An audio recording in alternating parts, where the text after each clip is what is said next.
Those are all good. Welcome to Still Untitled, the Adam Savage Project. I'm Will. I'm Adam. And I'm Norm. Hey guys, I'm on a couch. We haven't done this in a while. I'm on a couch. We're on a couch. This is the opposite shot. If you're watching the video, you immediately know that. If you're listening to the audio, this is really kind of a disappointing moment for you, probably. The table is right over there. That's where we normally do this. Oh my God, that looks so cool over there. I know. And there. I can't believe what you did with the R2. He looks so much better now. Oh, you guys are such bastards. What you are seeing is the new sword and upright thingy rack that I built for the back of the couch this weekend. Does it say do not lean back? You can get careful there. Sir, I challenge you to a duel. Yeah, there's whatever duel you feel like having is possible from this rack. 3 fencing foils, epes, or that's not all the fencing foils I have. I have another half dozen in storage. have you ever fenced? Never. Oh, we should. That would be a fun thing to do. Like go take a fencing or a kendo lesson or something. Shoot it. Or kendo. You went from fencing to kendo. Well, this is sword fighting. No, this weekend I saw a friend of mine who, the last day I was at his house, he got up really early to go sword fighting. Why the fuck? Because he does that every week. Yeah. I did fencing in college for a little bit. Yeah. And it's like there's an amazing amount of skill there. Like it's one of those things you look at on the Olympics or whatever. The one time every 4 years that it's on TV, and it looks like just some dudes wailing on each other. But it's all about anticipating what your opponent's going to do and countering that. Telegraphing, reading the telegraph. And feinting and the whole thing, yeah. Well, I was talking to a fight choreographer, a movie fight choreographer last week, who was training Jamie and I to do a specific thing. He was training us to do something that I can't talk about just yet. But he also was experienced in all manner of edged weapon fighting. And That's a great thing to put on your resume. Well, I mean, Hollywood's full of guys like that. Oh, yeah. And he talked specifically about the sword fight from Rob Roy, which includes a broadsword against a rapier. Mm-hmm. Yeah. And you would think the broadsword would just smash. Well, and it was a whole thing about the difference between the two blades. And we haven't talked about this, but I have a lovely replica of Inigo Montoya's sword from Princess Bride. And the blade from it, which is sitting right behind Norm there, was a piece of stamped chrome shit. So I sent it to a rapier maker to remake the blade as a real rapier blade. And when I got it back, it terrified me about rapiers because it's super sharp and scary. It's super sharp and it's like 4 feet long. And like if you were proficient at that, I would go toe to toe against almost anybody with one of these things. Pointy end goes into the but it's also edged too, right? Yeah. So like it's very scary what you could do to somebody with something like that. Turns out swords will fuck you up. Who knew? Wow. So you have no formal experience with swords? No, and it's something that's actually not by choice. I would love, and San Francisco doesn't yet have a sword fighting group. We have a kendo. There's a good kendo class that Brian Lamb tried to get me to go to. Well, I've been trained in kendo, and probably knowing Brian, he probably went to the same guy because we found this like really awesome. Got to be the best guy, right? Yeah, whoever it is, Brian's going to the best. There's a fencing club though, I believe. Right, but for me, I'm interested in more things like Aragorn's sword, like that kind of sword fighting, like broadsword or claymore or whatever. Yeah, but not. I don't want a big. Whatever they were doing with Excalibur. You want a 1.5 hand sword. Yes, right. Okay. Something like that. Something you can 2-hand if you want, but it's one hand. It's not the local, Jedi association. Yes, yeah. So I recognize we're going to get a lot. Oh wait, I wanted to talk about this just for a second. I noticed in the comments about the last podcast, people were complaining that it was a little short. Was it? I don't think it was. I thought it was long. Usually, like the target length is about 20 minutes. Okay.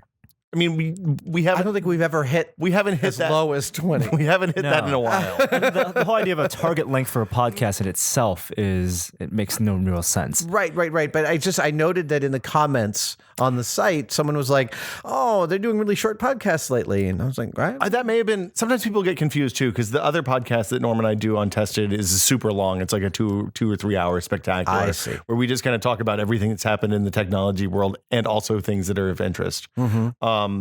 So it could have been that there was some confusion there, but yeah, I mean, I think we generally let the conversation go here as long as it feels natural to go. Yeah. Also, I got an email from Sean, our inventor and winner, this week, and we've decided upon a project to embark on. So we should talk about what that's going to be and how we're going to cover it. Well, that's a heck of a tease. He is, yeah. You can read his stuff on Tesla right now. He's writing 3D printing stuff for us. Is it a callback to something that we did really early on? It is, and I'm about to pull out some of the parts to dive back in and finish it off. Very good. So on that note, let's talk about something completely different from what we've been talking about. And now for something completely different. I saw the coolest watch this week, and I think it was on Boing Boing. Are you talking about the Astro Lane? No, it was a watch from the Ministry of Silly Walks, and John Cleese was in the middle, and the hands of the watch were his legs. That seems right. Yeah. Yeah, they went all okay. Isn't that awesome?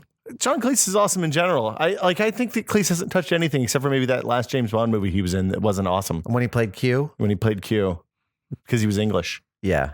Was that a Pierce Brosnan one? It was the Pierce. It was the it was the one with Pierce Brosnan and Charlie Sheen's ex-wife. Right? Right. Or was it the one with Halle Berry? No, Halle Berry. I will tell you that I don't think, I'm pretty sure about this. She has a name. Denise Richards. I couldn't remember. From Melrose Place. No. What? No, she wasn't in Melrose She was Place. on 100% she was in Melrose Place. She was also... Really? She was also the NBC executive's daughter on Seinfeld. She what?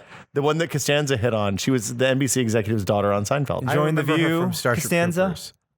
Yeah, and also that's that horrible Nev Campbell movie. That was a great movie. It had an undeniable charm. That movie made file sharing what it was. Did it really? Yeah, that was a huge hit on Kazaa. But wait, what was I saying? Oh, wait, Ministry of Silly Walks, John Cleese. I will tell Christmas you, and I'm pretty only sure comes I'm once right a about year. this. I have not watched a single one of the Pierce Brosnan Bond films. What? All the way through. I've seen many parts of them, but I haven't sat through a single one. Goldeneye is great. Really? Goldeneye is amazing. And Goldeneye, it's Martin Campbell, the director who also directed Casino Royale. Okay. So he directed 2 reboots of Bond movies. Hold on, the Casino Royale, the recent one or the Yes. original one with Sean Connery that was bad? Casino Royale with The original one wasn't with Sean Craig. Connery. That was with Woody Allen. Oh, right. What's And the Woody? David Niven. What's the Sean Connery Kim Basinger one? That is Never Say Never, which is a Again. Thunderball remake, and Which not I officially. enjoyed. It's terrible. I Klaus enjoy. Maria enjoy. Brandauer is a very, very. Here's your segue. Klaus Maria Brandauer is a very unsung actor who's really, really brilliant. I don't know what the He's the segue villain. is. Oh, I can't remember what the segue was. Wait, just take this away. If we take a step back, we can agree Thunderball is fantastic. Speaking of things that have been on HBO, Yes. Well, I was going to go further with Bond. You know, back in the 80s when we were kids, HBO, you know what it stood for? Norm was a box fetus. Hey, Beastmaster's on. Because Beastmaster, literally from like probably 1981 to 1986, Beastmaster was on at least once a day on HBO. So I don't know that I've ever seen Beastmaster with the sound on. Oh, it's really worth seeing. It is a colossally shitty movie. Okay. I know there was a syndicated TV show, Beastmaster, in the 90s. That was No. based on the same Beastmaster character. the movie starring Mark Singer and Tanya Roberts. From the Seventh Angel. The Seventh Angel. We got that wrong the last time we talked about Beastmaster. just my bad. So All in you that should one. watch Beastmaster. You really should. I like HBO also because the HBO title card is that static. Yeah. And which doesn't translate at all to digital when they did digital because the bit Right. rates and all you see is the artifacting. Yeah. Right.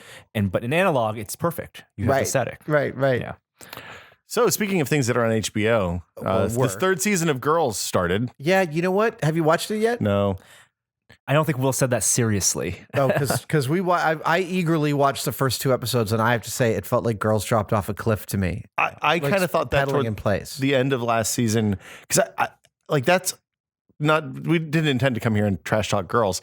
I'm not trash talking anything because I love Lena Dunham. It just feels like the first 2 episodes I watched, I was like, these characters are doing the same things they were last season. They're not growing. I'm not seeing anything. I know Adam can be a dick.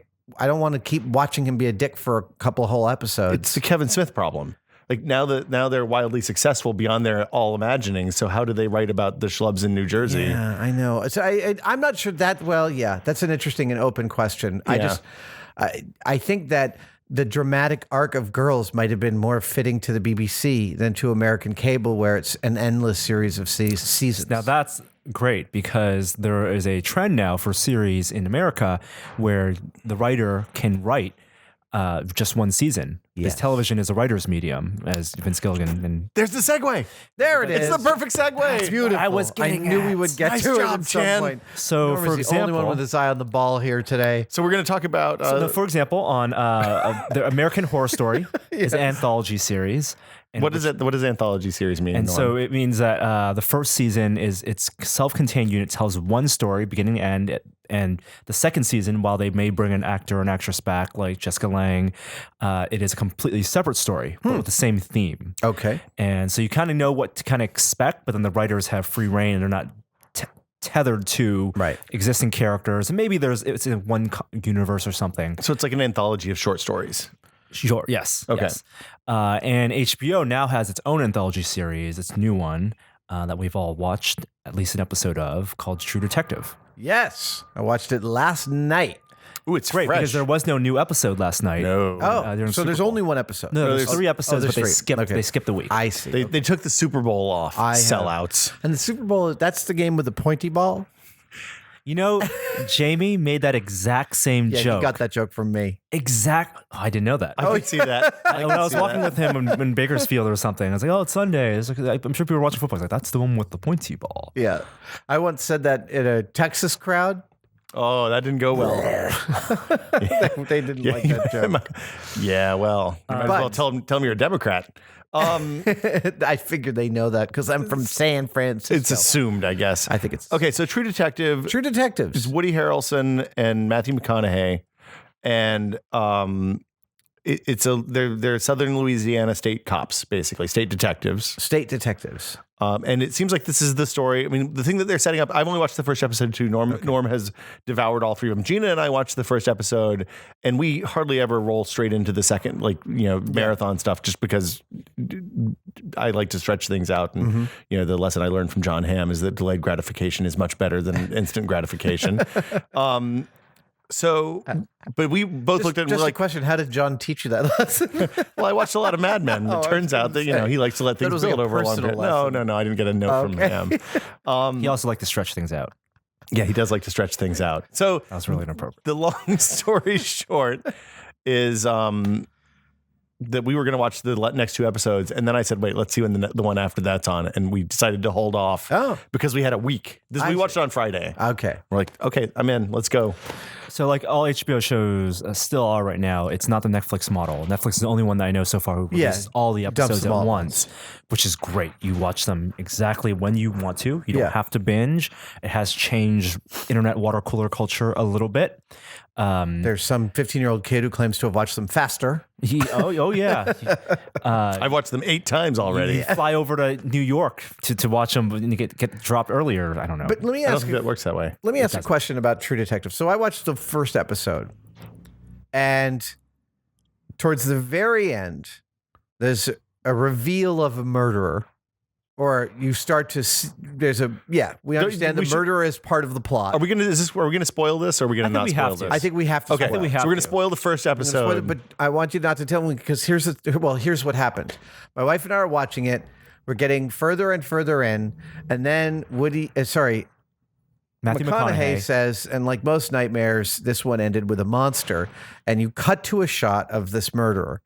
Oh, you didn't watch the first episode. What? You watched the second episode. You watched the third episode. I watched the third episode. You skipped way ahead because you What? watched the episode called "In the Locked Room." Well, this episode's done. Shut it down. Oh no!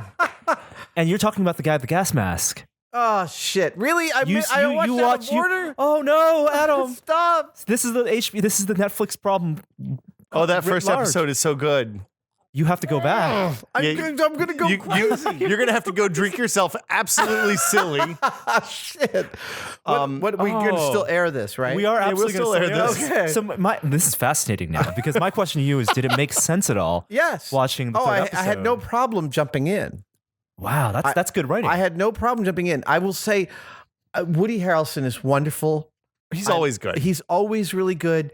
I loved Oliver Stone for taking Woody out of his Cheers mold, putting him in Natural Born Killers, which is not necessarily a great movie, but he is so amazing and so compelling and demonstrates such the opposite range of what you'd expect. Natural Born Killers has 3 absolutely amazing performances. Robert Downey Jr., Juliette Lewis, and Woody Harrelson are all great in that movie. And Tom Sizemore. I mean, I forgot about Tom. Rodney Dangerfield. Oh yeah, yep. Oh yeah. Oh man, no, it's a really good movie. so. Fantastic. I don't. But I will tell you that I think Matthew McConaughey is a revelation So in True in Detective. True Detective. Did you see And- Dallas Buyers Club? No, This is Matthew McConaughey as he was shooting Dallas Buyers Club. This is skinny Matthew Yeah. McConaughey. right. He doesn't take his shirt off like Matthew McConaughey of the take our 90s. shirts off. And Sorry, I'm doing Matt Damon's impression of Matt McConaughey. So it's your impression of Matt Damon. Okay. plot aside, just the promise of Matthew McConaughey and Woody Harrelson, and a lot of the show is them in the cars, just driving because it's Louisiana, it's the South. They have to drive everywhere, and just their dialogue in cars and having these massive presences of them. They're both larger than life actors, but to go against each other and then be foils for each other, and for it to work is what makes the show. Oh, it's work so really well. wonderful. So the first episode's all character. I mean, I gotta. I can't believe I haven't watched. Oh my God, I watched the wrong it's one. it's so good. I don't want to spoil that, but Well, we can spoil Yeah, you can the spoil it. premise. The premise, as Will talked about, is Louisiana State Detectives, but the murder mystery that you were watching them solve for the main plot of the story is 1995. Right. And so that itself is world building. They're for callback 1995. There are cleanton references. I mean, I will tell you that he watching carries the a third beeper. episode, I couldn't figure out because Louisiana is all like, I was like, am I watching something from the 50s? when he rolls out of a mid It's the width of their '90s tie. Crown Vic, I'm like, wow, is the Louisiana PD so hard up that they're still driving 15-year-old Crown Vics? Yeah.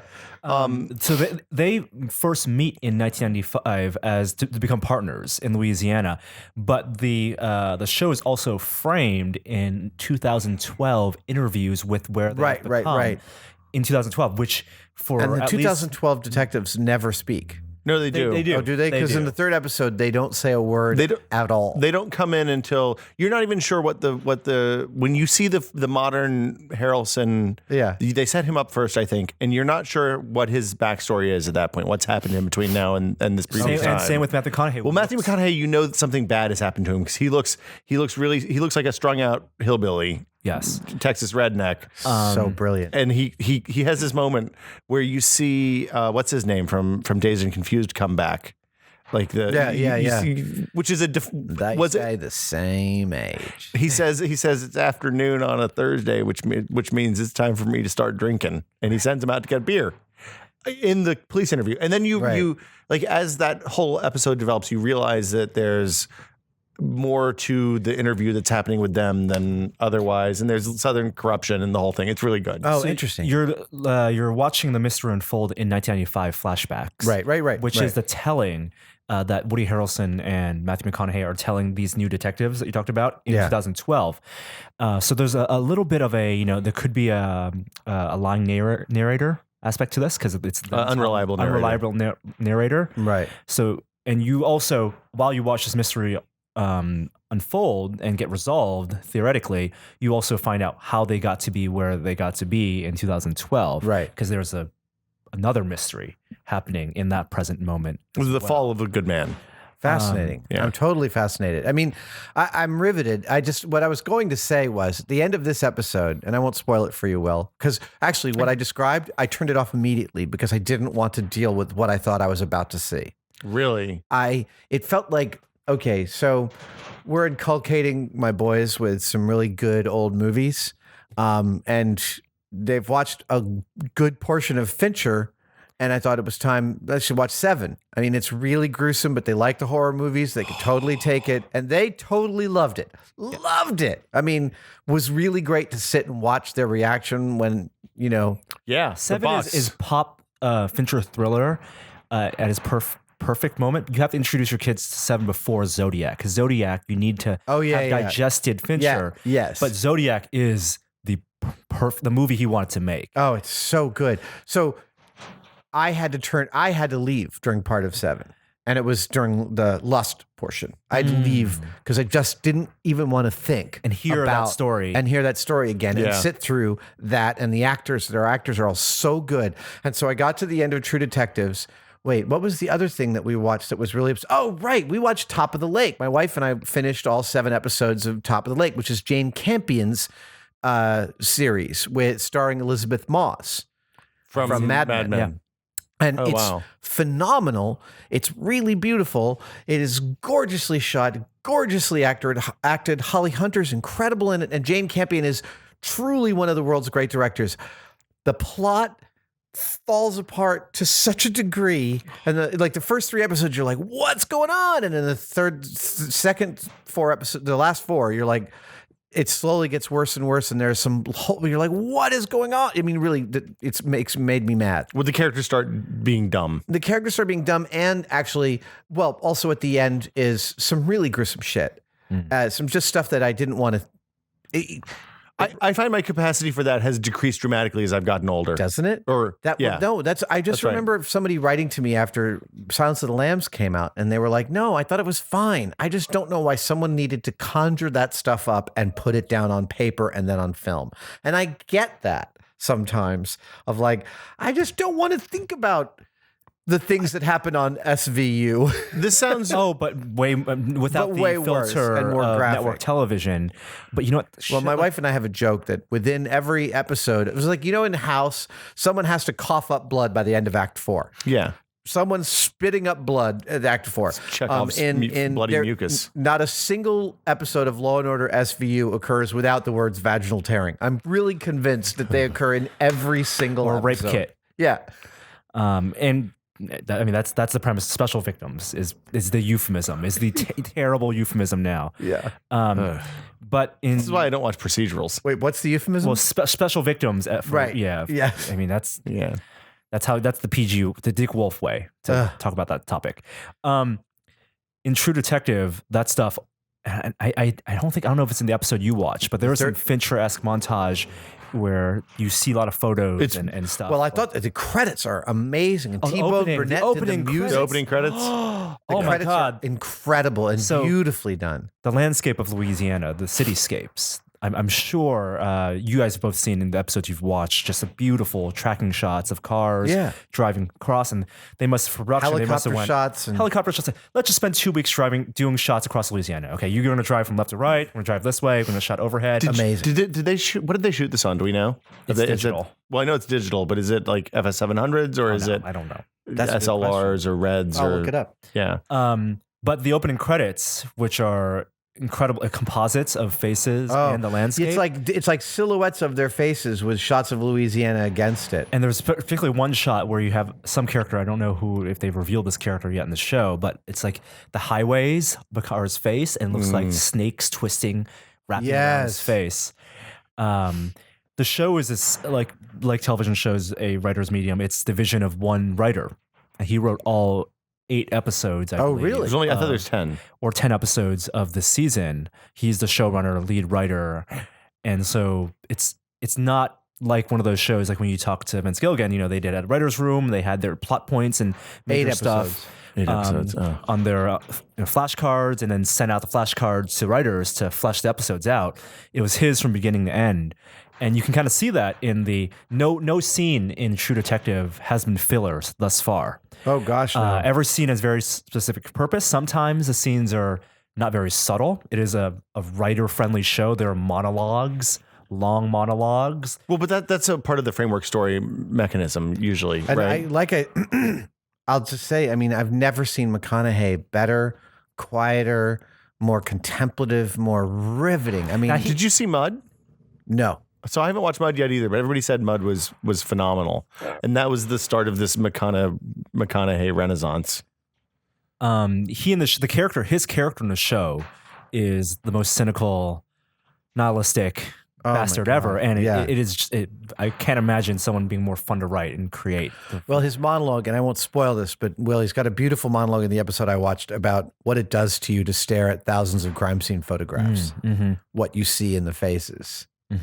In the very first episode, he walks out of a car and he looks around Louisiana like this like strip mall, and he talks about how it looks like the memory of a town. That it looks like they're the memory how someone will remember a town. But the interaction with him and Woody Harrelson when he gets in his darkest places is brilliant. Right.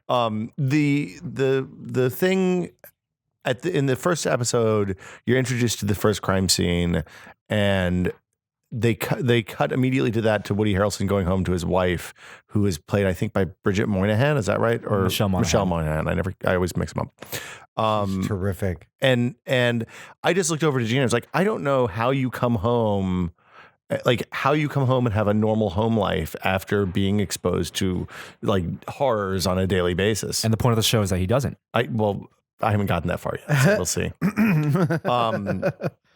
It might be an RA Cinefx. It's shot with something that has a distinctly digital view. They're using a lot of can't find the like, format nice rack that it's shot focus on. and stuff like that. Yeah, I can't find it.